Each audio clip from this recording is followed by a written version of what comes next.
Bienvenidos a esta sexta lección en nuestro estudio panorámico del Nuevo Testamento. Ya hemos estudiado 6 libros del Nuevo Testamento y hoy vamos a estudiar muchos más. Ya hemos estudiado los 4 libros que nos hablan acerca de la historia de la vida de Jesús. Vimos que Mateo, uno de los 12 discípulos, habló de Cristo como un rey. Y luego Marcos, un joven, escribe de Jesucristo como el sirviente que tiene grandes sufrimientos. El doctor Lucas, que era una persona no judía, escribe acerca de Jesucristo como un hombre que tiene una gran compasión. Y luego tenemos a Juan, que también había sido uno de los 12 discípulos. Él habla de Jesucristo como el Mesías divino. Lo basándonos en esta historia de Jesús, tenemos luego el nacimiento y el crecimiento de la primera iglesia. Podemos leer en Hechos de los Apóstoles cómo creció, cómo se expandió el Evangelio a través de los apóstoles y los discípulos.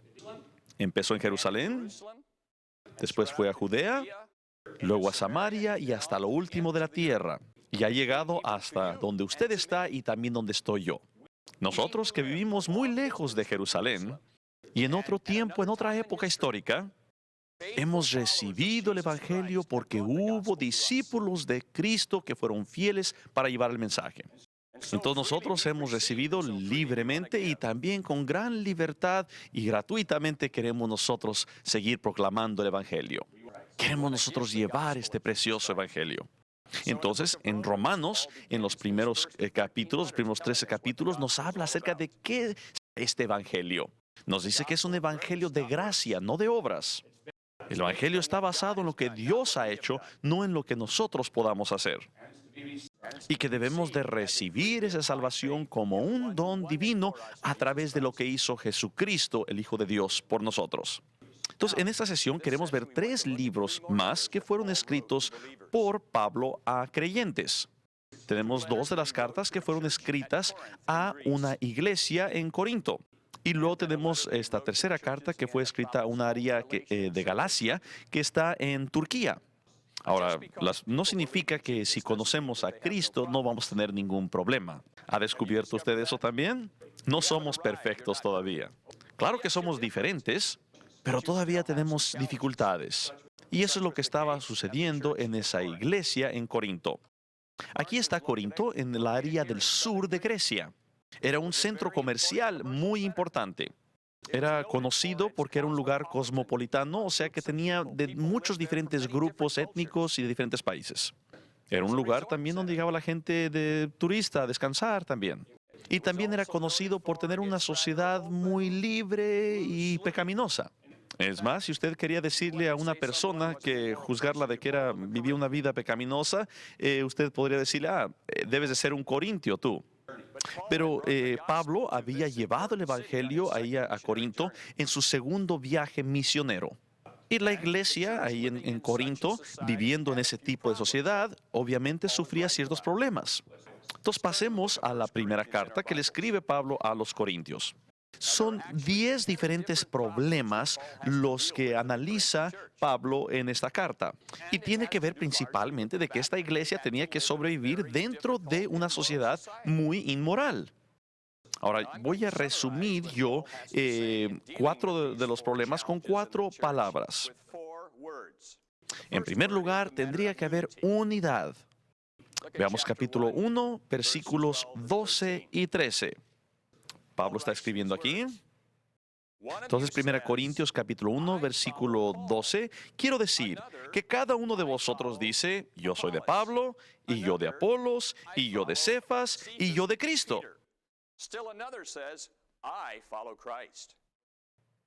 Note usted las preguntas que hace Pablo.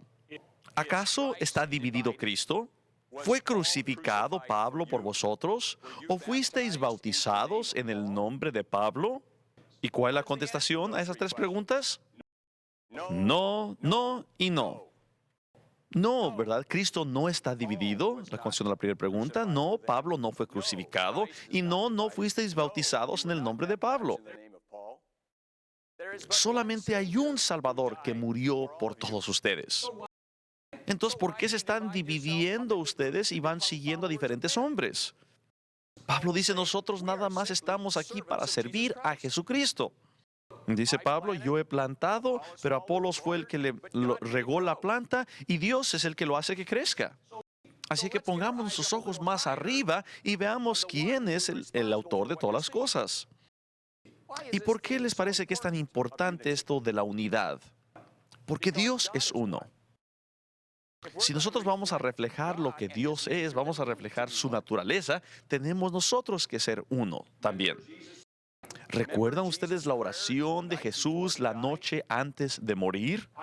Él dijo, Padre, yo te pido que ellos sean uno, así como tú y yo somos uno, para que el mundo pueda creer. Y por esto sabrán todos que ustedes son mis discípulos, les dijo a los discípulos, si ustedes se aman unos a otros. Un ejército puede ganar mejor la guerra si está peleando contra el enemigo y no entre ellos mismos. Ahora existen 23.800 denominaciones cristianas en el mundo hoy día. Ahora, yo creo que Dios no está en contra de denominaciones, pero sí está en contra de denominacionalismo cuando empiezan a pelear entre ellos. Las denominaciones son como las diferentes tribus en Israel. Había 12 diferentes tribus. La diversidad no es mala, con tal de que no estemos peleando. Es importante que estemos unidos, porque entonces refleja cómo es Dios, cómo es la naturaleza de Dios. Y el Evangelio podrá ser proclamado mucho mejor si estamos unidos y no estamos peleando entre nosotros. Entonces Pablo aquí tiene que presentar acerca del tema de la unidad en la iglesia. No estén ustedes dividiendo, para lo cual Cristo murió, deseando que estuvieran unidos. Entonces, el segundo mensaje que tiene para la iglesia es el de la pureza. Ahí nuevamente la pureza, ¿verdad?, es algo que refleja la naturaleza de Dios. Sean ustedes santos porque yo soy santo, dice Dios. Y como ellos vivían en una sociedad muy inmoral, había algunos dentro de la misma iglesia que decían, bueno, es que somos libres en Cristo. El estómago, pues, es para la comida, así que, pues, el cuerpo entonces debe ser para el sexo, por ejemplo. Eso no es una manera apropiada de pensar. Y Pablo les explica por qué. Pasemos al capítulo 6 y veamos los versículos del 18 al 20. Escuche las palabras del apóstol Pablo. Entonces, 1 Corintios 6, del 18, 19 y 20. El 18 dice, huid de la fornicación. Cualquier otro pecado que el hombre cometa está fuera del cuerpo, mas el que fornica contra su propio cuerpo peca. ¿O ignoráis que vuestro cuerpo es templo del Espíritu Santo, el cual está en vosotros, el cual tenéis de Dios y que no sois vuestros? Porque habéis sido comprados por precio. Glorificad pues a Dios en vuestro cuerpo y en vuestro espíritu, los cuales son de Dios. Nos dice que debemos ser santos como Dios es santo. Entonces esa es la segunda palabra, el segundo mensaje que llega a la iglesia. Sean unos, haya unidad, y sean ustedes santos, puros. El tercer mensaje es el del amor. Ahora, es muy interesante que en la iglesia de Corinto había muchos de los dones del Espíritu. Y para poder nosotros hacer el ministerio de Cristo necesitamos los dones del Espíritu. Pero claro, siempre deben de levantar y fortificar a la iglesia, no destruirla. Entonces Pablo pasa un buen tiempo hablando de la importancia de cómo utilizar los dones del Espíritu para que fortalezcan a la iglesia y no para que la destruyan. Pasemos entonces ahora al capítulo 12 de 1 Corintios, versículo 31. Acaba de hacer la pregunta Pablo, ¿verdad? En el versículo anterior, en el versículo 30, dice que si todos tienen los dones de sanidad, hablan todos lenguas, interpretan todos, y obviamente contesta, no, no, no. Cada persona tiene don diferente. Entonces luego dice, procurar pues los dones mejores, o sea, los dones que van a fortalecer a las personas. En el versículo 31 les llama los aún más excelentes o el más excelente, los dones mejores. Son más grandiosos, no es que sean necesariamente mejores en sí unos que otros. O sea, son mejores en cuanto a que levantan a la iglesia. Y note la segunda parte de este versículo, mas yo os muestro un camino aún más excelente. Sean ustedes como Cristo, que los dones del Espíritu Santo sean las avenidas, sean las maneras de que llegue a los otros el amor de Dios. Si usted habla en lenguas, hágalo para fortalecer a la iglesia. Hágalo, pero nuevamente para fortalecer a otros. Los dones del Espíritu Santo son solamente la manera en que Dios manda su amor a la gente en necesidad. ¿Por qué sanaba Jesús a los enfermos? Porque tenía compasión por ellos. Así que debemos de pedirle a Dios, Dios, danos por favor esa compasión y ese amor por la gente. Y entonces vendrán los dones para que pueda fluir esa compasión por las personas. Así el amor de Dios puede llegar a otros. Entonces no es una cosa de que vamos a tener ya sea amor o dones, sino más bien es el uso lleno de amor, el uso amoroso de los dones. Necesitamos las dos cosas. Usted no puede volar un avión con una sola ala, necesita dos alas. Todas las aves del cielo, ¿verdad? Tienen dos alas. Necesitamos los dones del Espíritu y necesitamos el fruto del amor. Siempre van unidos. Es posible que algunos otros hayamos estado en alguno de los extremos. Lo que necesitamos es un buen balance para que podamos volar derechos. Así que debemos de canalizar el amor de Dios a través de los dones del Espíritu. También tiene algo que decir acerca de la cena del Señor. Y esto lo encontramos en el capítulo 11, versículo 17. También había un desorden en esto también. Dice, en realidad las reuniones que ustedes tienen causan más problemas en vez de hacer cosas positivas. ¿Qué les parecería si dijeran eso acerca de nuestras reuniones? Ustedes están causando más problemas que beneficios. Dirían, ¿cómo, Dios? ¿Cuál era el problema? En aquel tiempo, en el contexto histórico, cuando tenían ellos lo que le llamaban la cena del Señor, era exactamente eso, era una gran cena. Y dice en el versículo 20, dice, cuando pues os reunís vosotros, esto no es para comer la cena del Señor, o sea, no se esperan ni siquiera unos por otros. Probablemente lo que sucedía era que la gente la gente adinerada, venía más temprano y tenía más comida. Y entonces probablemente la gente, los esclavos y los sirvientes llegaban más tarde porque tenían que trabajar más tarde y llegaban cuando ya había poca comida.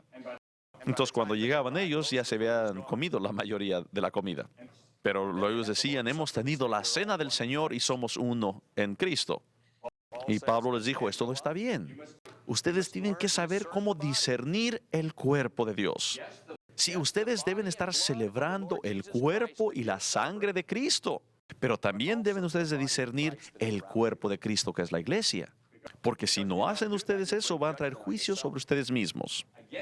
Nuevamente, la importancia aquí es la unidad. Cualquier cosa que destruye la unidad va a traer destrucción al cuerpo de Cristo, la iglesia. Entonces queremos nosotros ser unos, tener unidad, así como el Padre y el Hijo son uno. Entonces nos ha dado 4 mensajes acerca de problemas en la iglesia: la unidad, la pureza, el amor y ahora la verdad. Entonces vamos a ver esto acerca de la unidad y Pablo enseña acerca de la resurrección en esta área. La actitud normal de la gente de los griegos de ese tiempo era que no existía la resurrección. Si recuerdan ustedes, cuando estábamos estudiando el Evangelio según San Juan, habíamos dicho que los griegos pensaban que este mundo estaba lleno totalmente de maldad. Entonces ellos pensaban, algunos de los griegos, de que era imposible que Jesucristo resucitara otra vez en un cuerpo material, porque eso sería pecado. Entonces algunos de ellos negaban la resurrección de Cristo. Decían ellos, no existe eso de que la resurrección. Decían, ¿por qué querría una persona volver a resucitar con un cuerpo físico? Entonces, si no existe la resurrección, Jesucristo tampoco resucitó. Entonces, sí había gente en Corinto que estaban enseñando esto. Entonces, veamos lo que dice Pablo. Veamos en el capítulo 15, empezando en el versículo 12. Entonces, 1 Corintios capítulo 15, versículo 12. Pero si se predica de Cristo, que resucitó de los muertos, ¿cómo dicen algunos entre vosotros que no hay resurrección de los muertos? Y entonces dice Pablo, bueno, si no hay resurrección, entonces va a suceder las siguientes cosas. Jesucristo, entonces, en primer lugar, no ha resucitado. Entonces, de nada sirve nuestra predicación. y también es en vano nuestra fe. Y entonces, además, nosotros somos como profetas falsos y mensajeros falsos porque nosotros hemos dicho que Jesús sí resucitó. Y si Jesús no ha resucitado, entonces ustedes permanecen en sus pecados. Y aquellos creyentes que han muerto tampoco van a resucitar. Ahora voy a presentarles una palabra muy importante, una de las palabras más importantes que aparecen en toda la Biblia. Está en el versículo 20. Y dice la siguiente frase tan importante: mas ahora Cristo ha resucitado de los muertos. O sea, este es el mensaje tan importante, pero sí ha resucitado. Dice, Él sí es las primicias, los primeros frutos de todos los que duermen. Desde Adán, todas las personas van a morir, pero en Cristo todos vamos a resucitar. Pero cada uno en su orden. Cristo es la primicia y nosotros después cuando resucitaremos cuando Él regrese. Veamos el versículo 24. Luego, cuando llegue el fin, ¿verdad? Dice que después, cuando resucitemos, entonces llegará el fin, dice ahí. Y entonces Él entregará al Padre todo el dominio, toda la autoridad y toda la potencia, dice ese versículo. Aleluya. Por eso toda la obra que nosotros hagamos no es en vano si lo hacemos en el Señor. Estamos sirviendo a un Dios vivo. Estamos siguiendo a un Cristo vivo. Es un Jesucristo que está vivo, que está aquí para aquellos que están muriendo en sus pecados. Y la resurrección es el corazón del Evangelio. Y como Jesucristo sí ha resucitado de entre los muertos, nosotros podemos estar completamente seguros de que todos los que han muerto, que han recibido a Cristo, también resucitarán.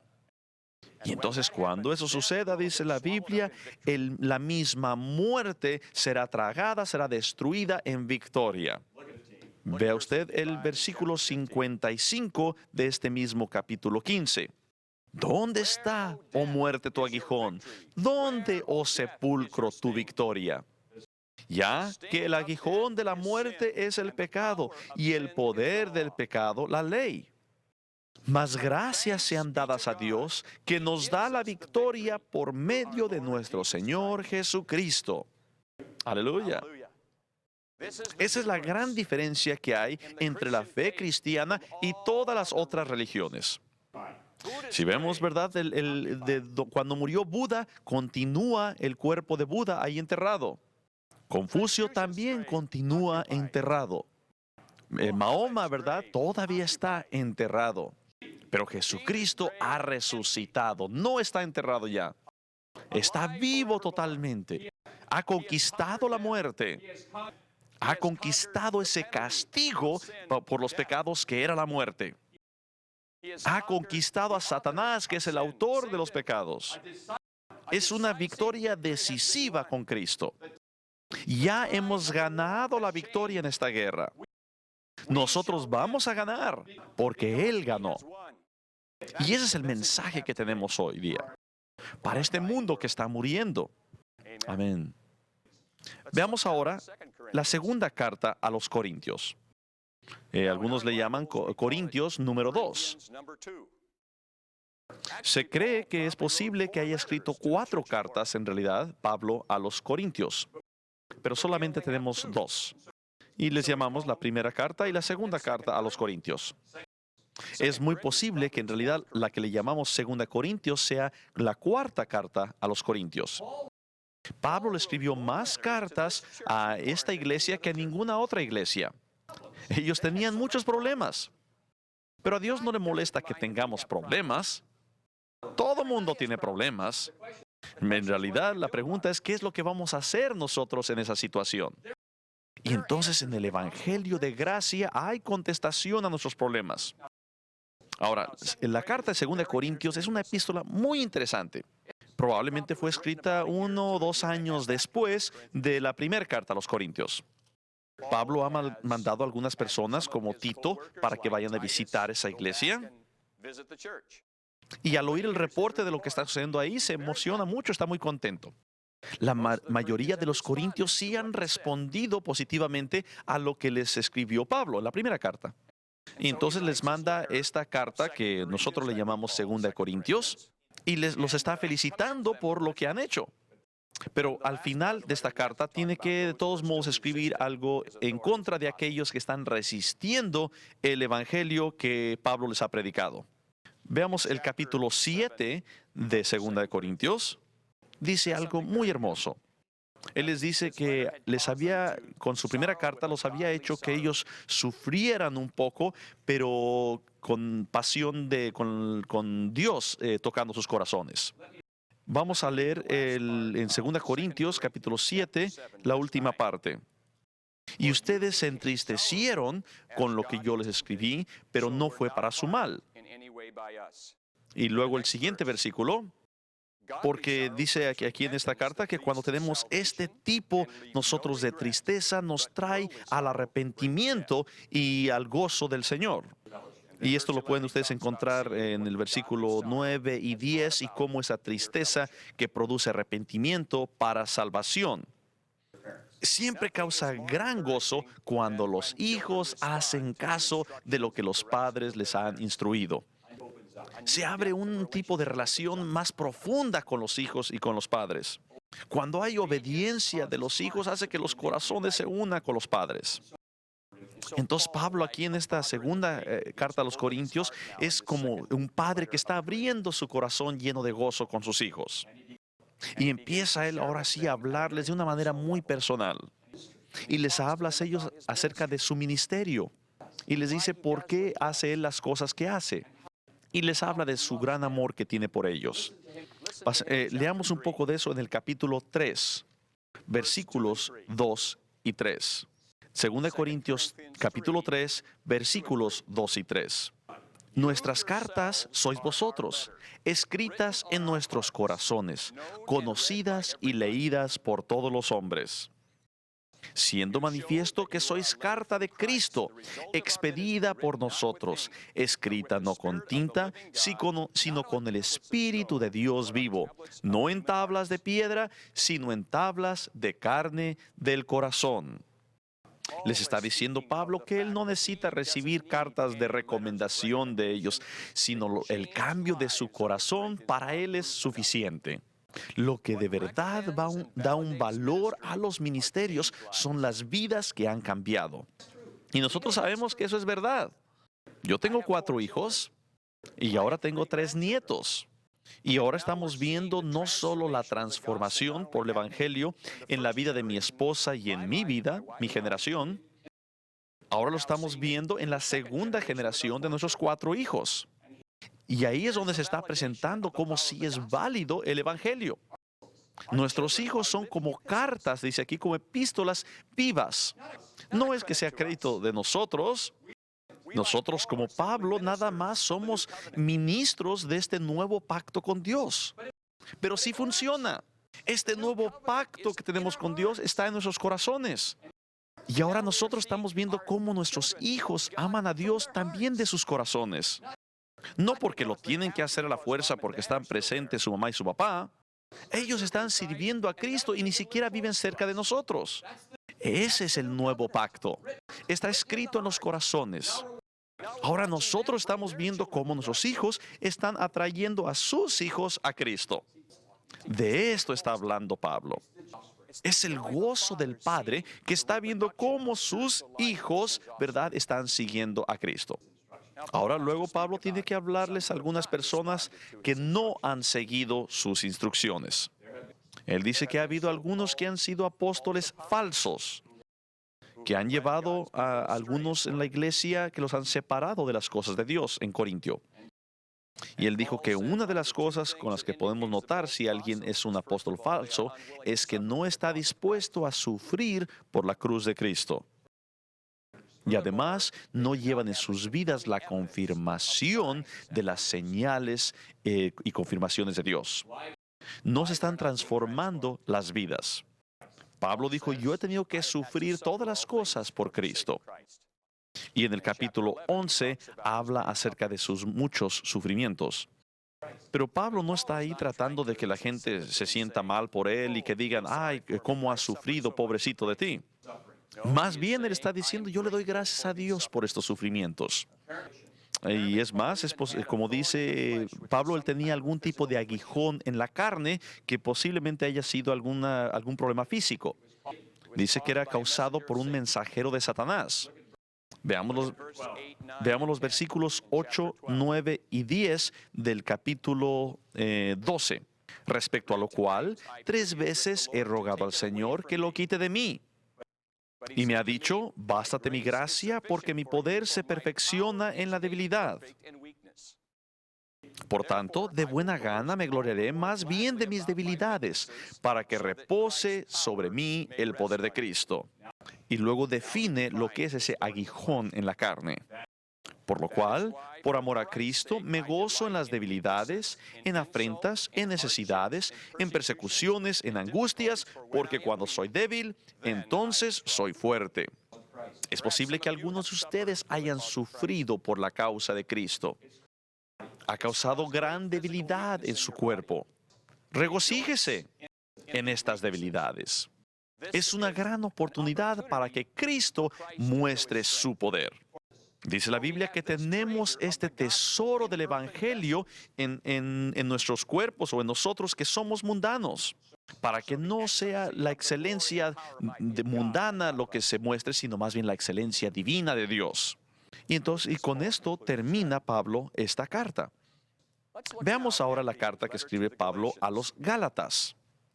Ahora, la carta a los Gálatas no es nada más a una sola iglesia, sino más bien es a varias iglesias que están en una providencia por ahí, una provincia. Son iglesias que Pablo estableció en su primer viaje misionero. Fue un viaje que él hizo con Bernabé en la parte central y sur de lo que es ahora Turquía. Podríamos decir que la atmósfera, el ambiente de esta carta de Gálatas es muy caliente, podríamos decir. Pablo está de verdad muy preocupado por lo que está sucediendo con los Gálatas. Algunos cristianos judíos han venido desde Jerusalén y se han puesto a enseñarles a los Gálatas de que deben de circuncidarse si van a ser creyentes. O sea, están añadiéndole cosas al Evangelio. Y podríamos llamarle legalismo a eso. O sea, está diciendo, bueno, claro, ustedes pueden creer en Jesucristo, pero también van a tener que seguir todas las leyes. Y Pablo no está nada contento. Y en el primer capítulo encontramos que él dice algo 2 veces. Él dice, si llega cualquier otra persona que esté enseñando otro evangelio que sea anatema. Es una palabra muy fuerte de condenación. Y Pablo explica en esta carta de que el evangelio que él recibió vino de Dios, no de ninguna persona. Dice, el evangelio no es un evangelio judío ni de Israel solamente. Es el evangelio de la gracia. Es un evangelio que está basado en lo que Cristo hizo, no en lo que nosotros hemos hecho. Veamos lo que dice Pablo en el capítulo 3, versículos 2 y 3. Gálatas, entonces, capítulo 3, versículos 2 y 3. Esto solo quiero saber de vosotros. ¿Recibisteis el Espíritu por las obras de la ley o por el oír con fe? Tan necios sois, habiendo comenzado por el Espíritu, ¿ahora vais a acabar por la carne? Él está diciendo, si ustedes han recibido el perdón de los pecados por fe, ahora caminen ustedes por fe. Ustedes no recibieron su salvación por seguir las leyes, ahora no van ustedes a seguir el mismo camino de la restricción de la ley. Bueno, pero entonces ustedes pueden preguntar, ¿por qué era necesaria la ley? Pablo lo explica muy claramente en este mismo capítulo 3, de que la ley fue entregada a nosotros para que nosotros nos entregáramos a Cristo. Lo encontramos en los versículos 23 y 24. Pablo explica que la ley es como una persona que cuida a un niño. Es una persona que custodia. Es alguien que está custodiando, que está cuidando a un niño hasta que llega a la edad de la madurez. Entonces es alguien que lo está cuidando y entrenando hasta llegar a ser adulto. O sea que la ley nos lleva a Cristo. La ley es nada más como un espejo. y nos muestra nuestros pecados. No es jabón que nos lava de nuestros pecados, es nada más un espejo. Nos muestra claramente que somos pecaminosos, somos pecadores, lo cual nos hace que clamemos al Salvador. ¿Qué es lo que puede limpiarnos de los pecados? Nada más la sangre de Jesús. Ninguna otra cosa lo puede lograr. Así de que no practiquen ustedes las leyes para poder mantenerse salvos. Entonces algunos decían, entonces la ley ya no tiene nada que decirme. Y como algunas personas han dicho, pues hay que amar a Dios y hay que seguir pecando con toda libertad. No, eso sí es el otro extremo. La ley es algo que nosotros vamos a poder lograr porque tenemos ya a Cristo en nuestro corazón.